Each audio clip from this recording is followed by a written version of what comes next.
شرعية تحميه بإذن الله من أن تنزل المصائب المفاجئة. أبعطيكم ذكر يقال في الصباح والمساء احفظوه وحافظوا عليه، والله إنه بإذن الله يحميك من المصائب. الذكر أن يقول: اللهم إني أسألك العافية في الدنيا والآخرة، اللهم أسألك العفو والعافية في ديني ودنياي وأهلي ومالي. يعني يا ربي عافني، يا ربي أسألك السلامة في ديني ودنياي وأهلي ومالي.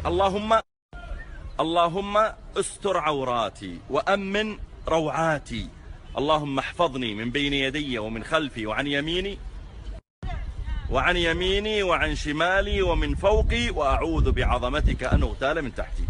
من فضل الله أني محافظ عليه، من فضل الله ومنته أنا محافظ عليه يمكن من يعني يمكن نقول 30 سنة، وسبحان الله أجد أثره علي. هذا يقرأ يا جماعة في الصباح والمساء، يقرأ بعد صلاة الفجر أو حتى لو في الضحى، وفي المساء بعد الظهر أو العصر. احرصوا عليها، الله يجزاكم خير. أنا بأحط لكم إياه الآن مكتوب، اقرأوه دائما صباحا ومساء، بإذن الله تجدون أثر. السلام عليكم.